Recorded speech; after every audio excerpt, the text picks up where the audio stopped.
On the 15th of July, 2026, off the coast of North Carolina, a burning light fell out of the sky and hit the ocean like a falling star that forgot how to die. The United States Coast Guard was already on the water. They thought it was a downed plane. It was not a plane. If you love a story where the underdog throws the first punch, hit that like button, subscribe, and drop a comment below, because this journey is about to begin. And there is no turning back now.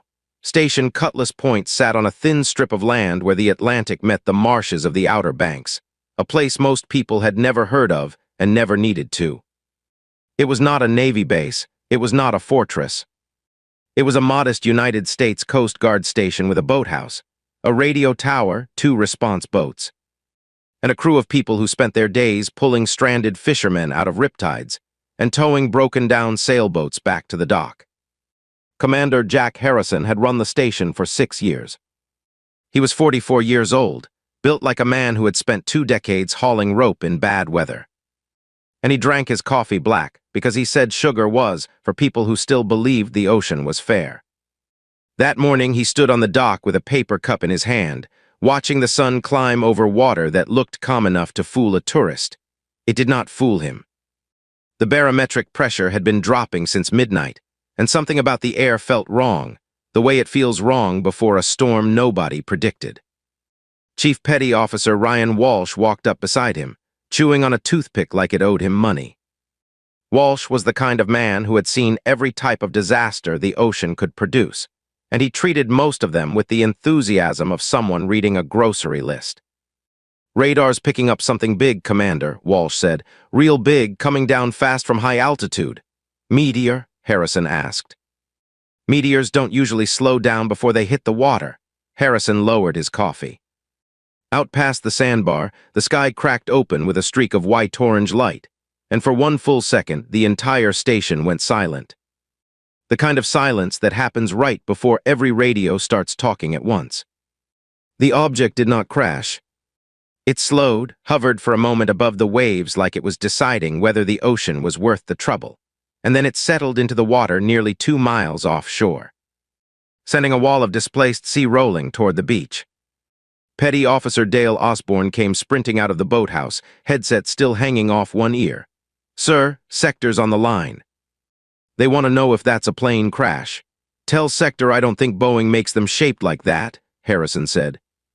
Through his binoculars, he could make out the shape now, breaking the surface again as it pushed itself toward shore, low and wide, black as wet asphalt, with no wings, no propellers. And no business existing. Seawater ran off it in sheets. It moved like it belonged in the water and in the sky at the same time, which was a trick nothing built by human hands had ever managed. "Get the response boats in the water," Harrison said. "And somebody call the Navy before I have to explain this to a congressman."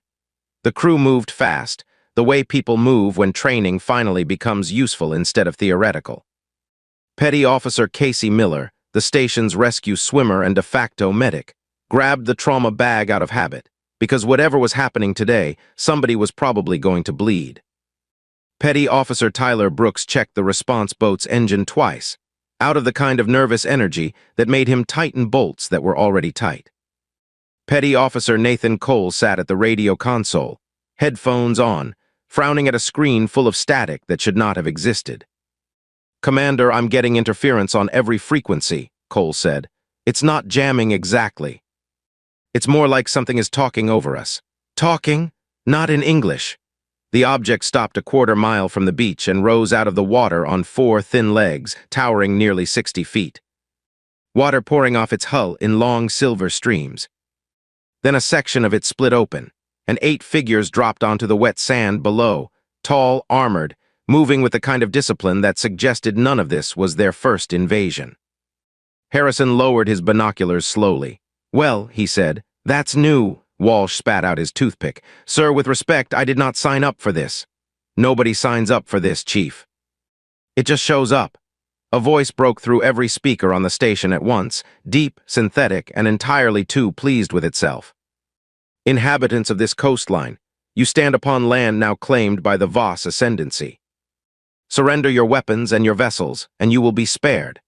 Harrison keyed his radio, because if there was one thing 6 years of Coast Guard command had taught him, it was that every emergency eventually needed someone to state the obvious. This is United States Coast Guard Station Cutlass Point. You have landed on a federally protected beach without a permit, and that thing you rode in on is currently blocking a marked shipping channel. There was a pause on the other end. The kind of pause that suggested the voice had not expected paperwork to be the opening argument. Your objection is irrelevant. It's not an objection, Harrison said. It's a violation. We're going to need you to move that vessel or we're going to have to write it up. Walsh looked at him. Sir, are you seriously threatening aliens with a citation? I'm buying time, Chief. Get the team ready. Down on the beach, the 8 armored figures began advancing past the tide line, their weapons humming with a violet light that did not belong anywhere near a public swimming area. Somewhere behind Harrison, the boathouse alarm started blaring, and the entire station shifted from a quiet Tuesday morning into something that was about to become very loud, very fast. Harrison set down his coffee cup for the last time that day because he had a feeling he would not be finishing it, and he was right.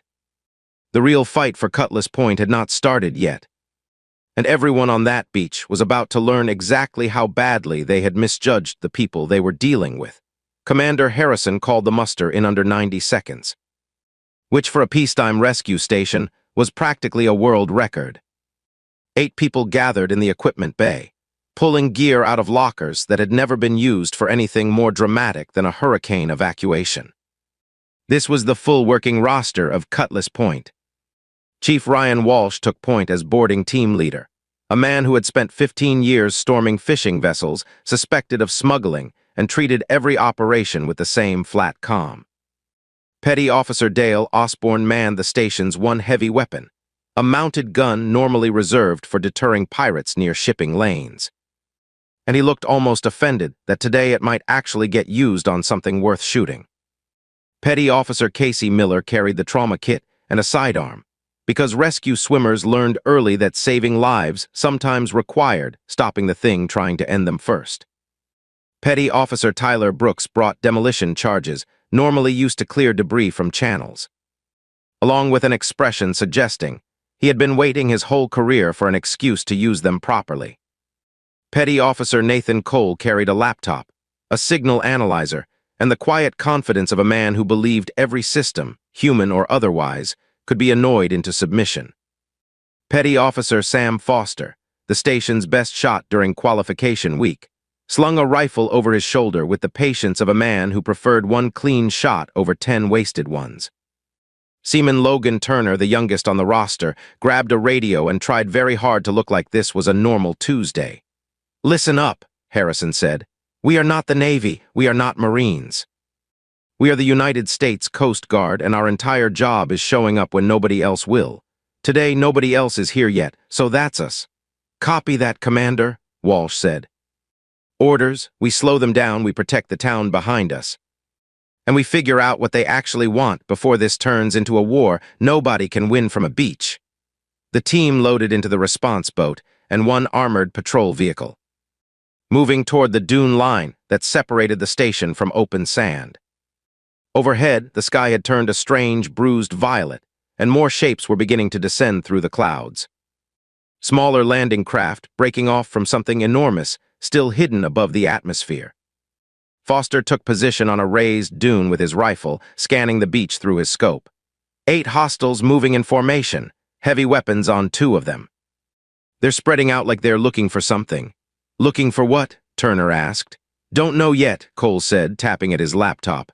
"But they're broadcasting a locator pulse. Something underground is answering it." Harrison frowned. "Underground where?" Cole pulled up a map on his screen, cross-referencing the pulse with old survey data. "There's a decommissioned World War II bunker under the dunes, half a mile inland. Should be empty. It's not." Brooks let out a low whistle.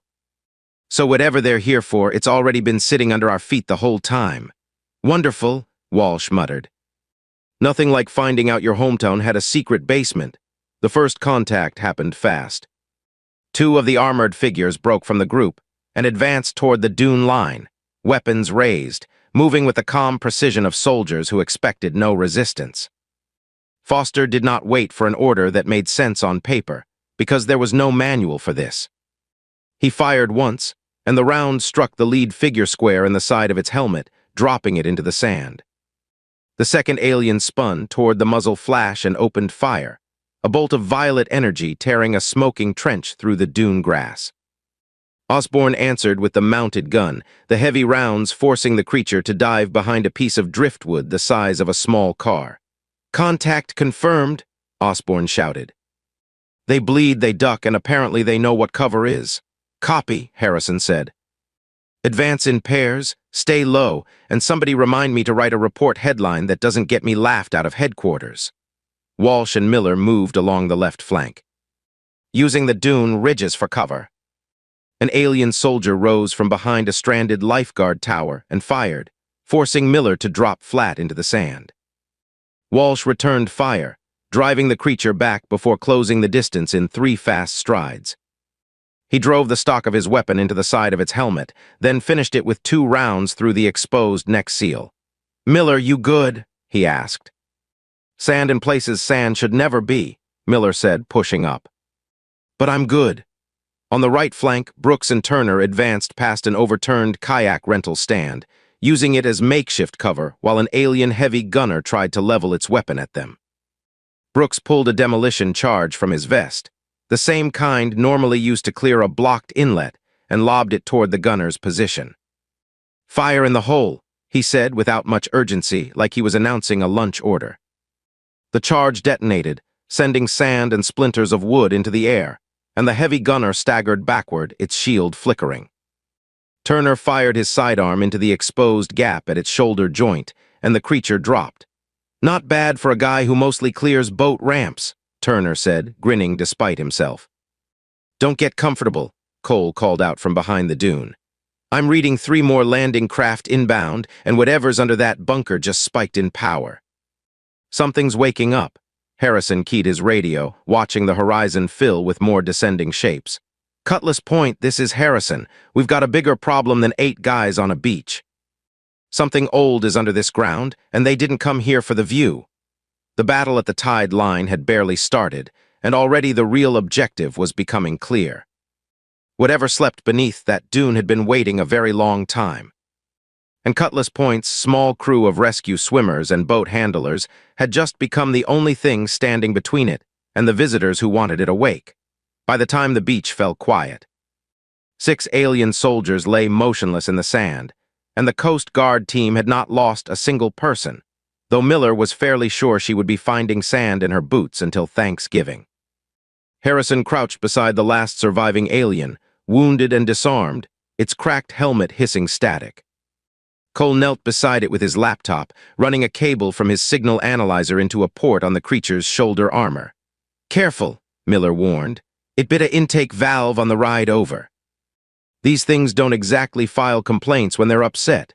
The creature's translator crackled to life, voice flat and mechanical. "You will not stop what has already begun. Try me," Harrison said.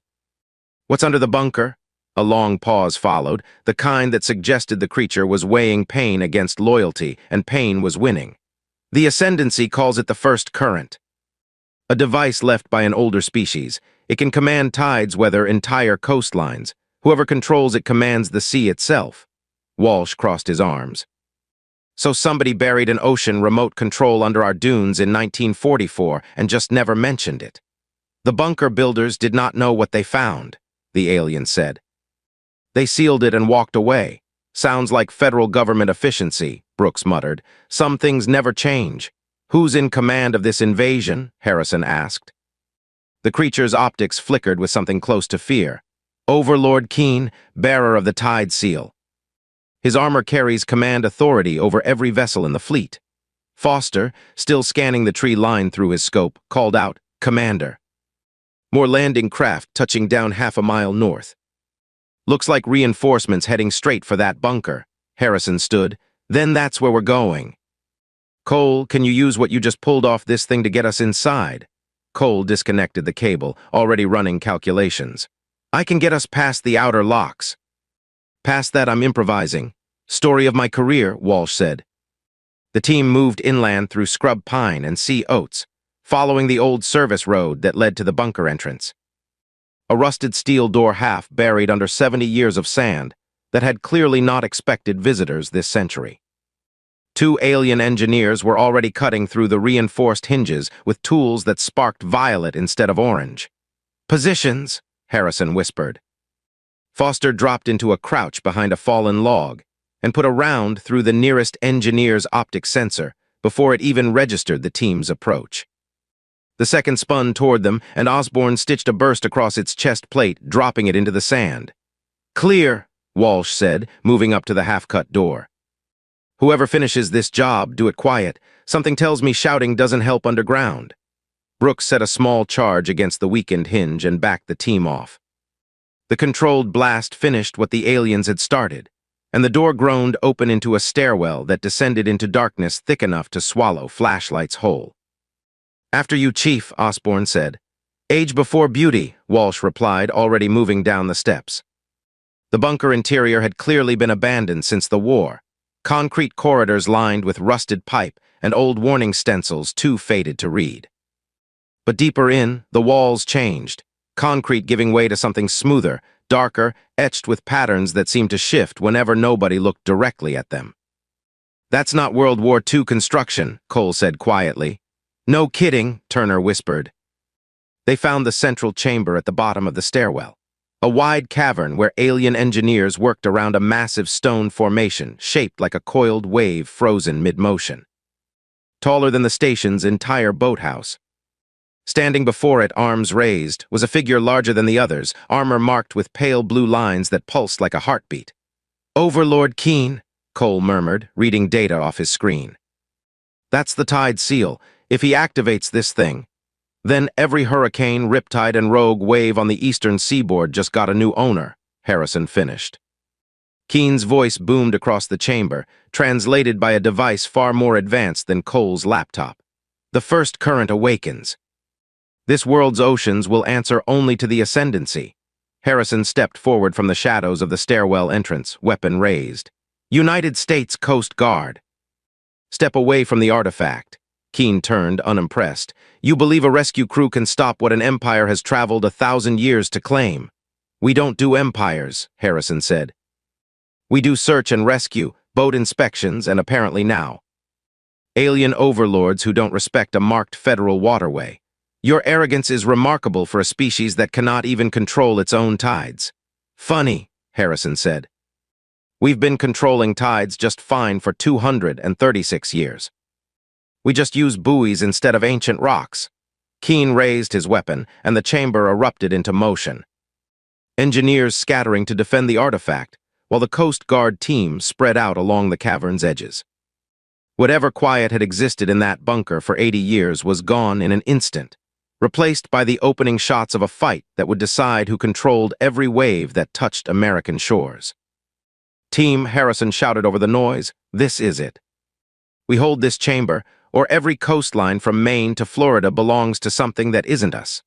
Walsh grinned despite the danger closing in from every side. "Well, Commander, at least the paperwork on this one's going to be interesting." The chamber became a storm of violet light and gunfire the moment Keene's engineers scattered to defend the artifact. Harrison ducked behind a support pillar as a plasma bolt scorched the concrete beside his head, sending dust raining down onto his shoulders. "Cole, options!" he shouted. Cole was already crouched behind an overturned equipment crate, laptop balanced on his knees, cables running to a discarded piece of alien armor he had grabbed off the stairwell floor. Their gear talks to each other constantly, tracking positions, health, targeting data. "If I can get inside that network, I can make them start seeing enemies that aren't there. How long? However long you can keep me alive. Copy that." "Walsh, Osborn, cover him." Walsh and Osborn moved to flank Cole's position, laying down suppressive fire that forced two engineers back behind a bank of alien machinery. Miller crawled low across the chamber floor, dragging her trauma bag toward Turner, who had taken a glancing hit to the shoulder from a ricocheted energy bolt. "Hold still," she said, tearing open a field dressing. "Feels like I got hit by a lightning bolt wearing a grudge," Turner muttered through clenched teeth. "You'll live. Probably smell like ozone for a week." Foster had climbed onto a raised maintenance platform overlooking the chamber, using the elevation to pick off engineers one at a time, with the calm patience of a man who had spent years timing his shots against nothing more dangerous than seasickness. Each pull of the trigger dropped another figure near the artifact, buying Cole precious seconds. Brooks worked his way toward the machinery powering the excavation, drills the aliens had used to reach the chamber, setting charges along the main conduits. "Commander, I can cut their power to this whole section, but it's going to get loud." "Do it," Harrison said. "Loud is the least of our problems." Keen ignored the chaos around him, focused entirely on the coiled stone formation at the chamber's center. Both arms raised as pale blue light began crawling up the ancient surface like veins filling with current. The ground beneath the bunker trembled, and somewhere far above, the ocean itself seemed to answer, waves along the shoreline rising higher than the tide charts had any right to predict. "It's responding to him," Cole said, watching his screen fill with spiking readouts. "If he finishes that connection, the artifact locks onto his command signature permanently. Then we stop him before he finishes," Harrison said. He broke from cover and sprinted across the open chamber floor, drawing fire from two remaining engineers. Walsh matched his pace a step behind, weapon raised, covering the gap between them and the Overlord. Keen turned as Harrison closed the distance, swinging one armored arm in a blow that would have taken a man's head off if Harrison hadn't ducked at the last possible instant. He drove his shoulder into the Overlord's chest, more out of momentum than strategy, and the two of them staggered back against the base of the stone formation. "You cannot stop the current," Keen said, voice booming through his translator even as Harrison's fist connected with the side of his helmet. "I don't need to stop the ocean," Harrison shot back, driving another punch into the exposed seam beneath the Overlord's shoulder plate. "I just need to stop you from renting it out." Walsh arrived a half-second later, driving the stock of his weapon into the back of Keen's knee, forcing the towering figure down onto one leg. Osborne abandoned his covering position long enough to fire a burst directly into the Overlord's exposed side, the rounds sparking harmlessly off reinforced armor but staggering him further. Brooks' voice crackled over the radio. "Charges set. Say the word, Commander." "Not yet," Harrison said, ducking beneath a wild swing from Keen's blade arm. "Cole, tell me you're in." "Almost," Cole said, fingers moving fast across his keyboard. "Their whole network trusts his signature. I can ride that trust straight into their targeting systems, but I need him connected a little longer." "We don't exactly have a little longer," Keen surged upright, throwing Walsh backward into a stack of alien equipment with a force that rattled the whole platform. He turned toward Harrison, one hand crackling with the same pale energy now climbing the stone formation behind him. "Your persistence is admirable," Keen said. "It changes nothing." "Funny thing about persistence," Harrison said, circling wide to put distance between himself and that glowing hand. "It's basically our entire job description." Above them, through the shaking ceiling of the old bunker, the ocean continued to rise, and somewhere along the shoreline behind them, the small coastal town that Cutlass Point had spent 6 years protecting sat completely unaware that its fate was currently being decided underground, one desperate punch at a time. Cole's fingers moved faster than his own thoughts could keep up with, riding the stolen data thread deeper into the alien network with every second Keen stayed connected to the artifact. Sweat ran down his temple, not from the heat of the chamber, but from the simple fact that if he made one wrong move, every soldier in that room would know exactly where he was hiding. "I'm in their targeting grid," he said finally, voice tight. "Every unit down here just got a false reading. They're all seeing hostile signatures where their own people are standing." "Meaning?" Harrison asked, still circling Keen at a careful distance. "Meaning it's about to get very confusing for everybody wearing that armor."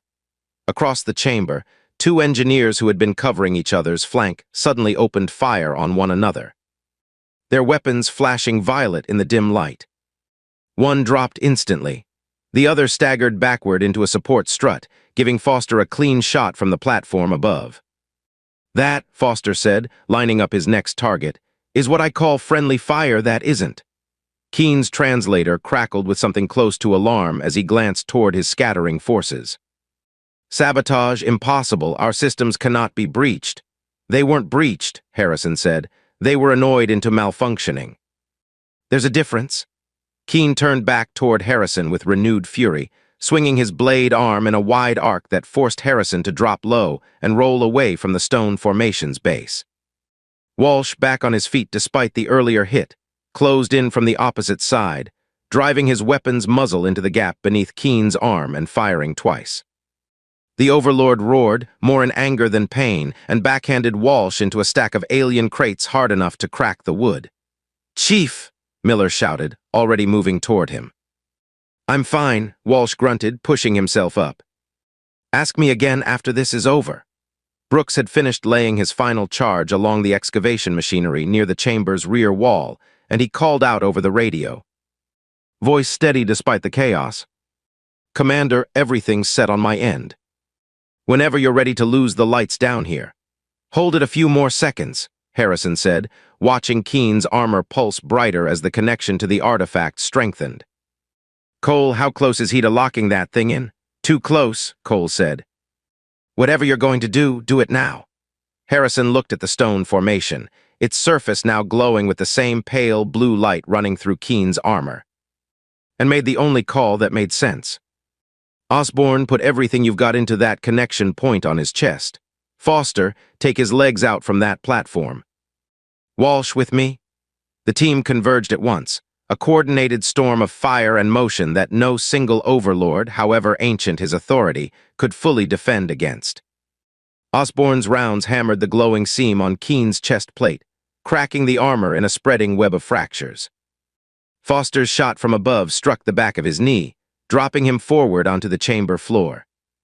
Harrison and Walsh closed the final distance together, and Harrison drove his weapon's stock directly into the cracked armor plate, right where the light burned brightest.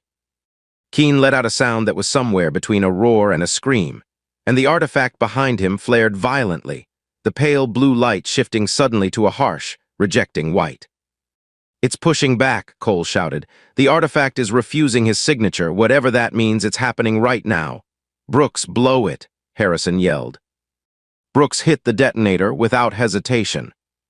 The charges along the excavation machinery tore through the chamber's rear wall in a rolling series of explosions, and the shockwave knocked every remaining alien engineer off their feet.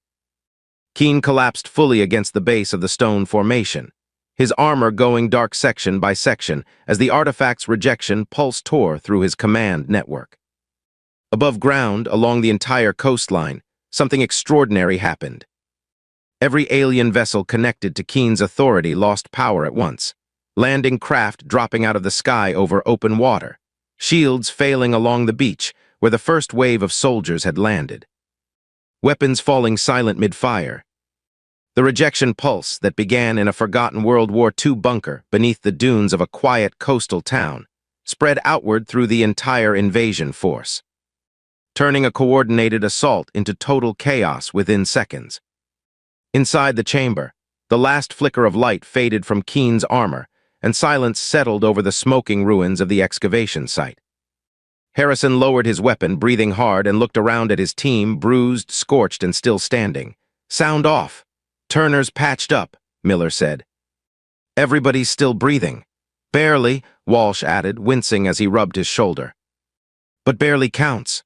Cole disconnected his cables slowly, staring at the now-dormant artifact glowing faintly in the dark. "Commander, I think we just told an entire alien empire that this coastline isn't open for business." Harrison allowed himself a tired smile. "Good. Now somebody help me figure out how I'm supposed to explain any of this in a report that headquarters is actually going to believe." By the time the team climbed back up through the bunker stairwell, the sky above Cutlass Point had already begun to clear. Wrecked alien landing craft littered the shoreline and the shallows beyond it, some half sunk in the surf. Others smoking quietly in the sand like driftwood that had traveled considerably farther than usual to wash ashore. Harrison stepped out into daylight and stopped for a moment, just breathing in salt air that smelled, for the first time in hours, like nothing more dangerous than low tide. Behind him, his team emerged one by one, tired, dirty, and very much alive. "Anybody else feel like this is going to be a hard one to put in a logbook?" Turner asked, his arm still in a sling Miller had rigged from spare gauze and stubbornness. "You just write it the same way you write everything else," Walsh said. "Time, location, incident resolution. Leave out the part about the alien overlord if it makes the paperwork easier." "Somehow I don't think that's going to hold up," Cole said, already pulling data off his laptop to send to Sector Command, along with a very long list of questions he expected nobody there could answer either. Down the beach, local police and the 1st Navy response units were arriving, radios crackling with confused chatter as they tried to make sense of scorched sand, alien wreckage, and 8 members of a small Coast Guard station standing in the middle of it, looking considerably calmer than the situation seemed to warrant. A young Navy lieutenant jogged up to Harrison, wide-eyed and slightly out of breath. "Commander, is it true your team handled this, all of it?" "We handled our part of it," Harrison said. "You're welcome to write down whatever version helps you sleep tonight, Lieutenant." The lieutenant blinked, clearly unsure whether that was a joke, and decided not to ask again. Osborne wandered over to the nearest piece of alien wreckage, nudging it with his boot like he was inspecting a beached whale. "You know, for an empire that traveled through space for who knows how long. Their equipment sure doesn't hold up well against a Coast Guard demolition kit." "Nothing holds up well against Brooks with explosives," Miller said. "That's not a compliment, that's a safety concern." "It's a skill," Brooks said, mock-offended. "A very specific, very useful skill." Foster climbed down from the dune where he had spent most of the fight, rifle slung over his shoulder, watching the cleanup begin along the shoreline.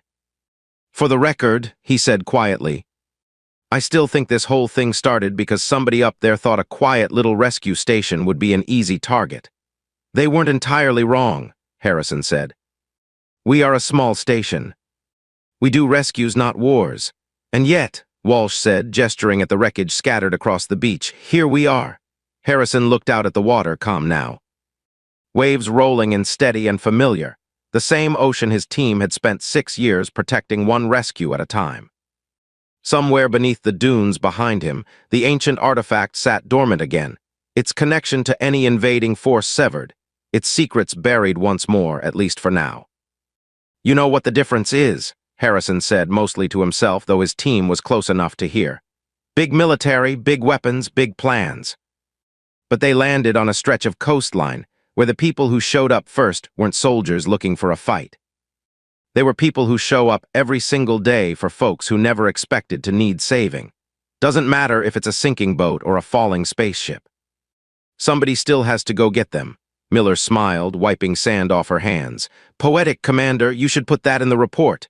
"I'm putting exactly none of that in the report," Harrison said. "Headquarters barely believed the last one." The team gathered near the response boat as the sun climbed higher over a shoreline that, for one long morning, had become the most contested piece of real estate on the entire planet, and had held anyway. Cutlass Point would go back to routine calls tomorrow, boat inspections, storm warnings, tired swimmers pulled from riptides. But every person standing on that beach knew today had proven something worth remembering. It did not take the biggest ship or the loudest weapon to hold a line. Sometimes it just took people who refused to let go of the shore they were sworn to protect. Far above the atmosphere, the retreating remnants of the Ascendancy fleet carried a warning back to whoever waited for their report. A warning that would not be believed until someone else tried the same mistake. They had picked a shore they assumed would be undefended. The United States Coast Guard was waiting, and the United States Coast Guard does not let go easily. If this story kept you hooked until the very last wave, make sure to like this video, subscribe for more stories just like it, and drop a comment below telling me which part of the fight was your favorite. Share this with someone who loves a good underdog story, because Cutlass Point is not done yet, and neither are we.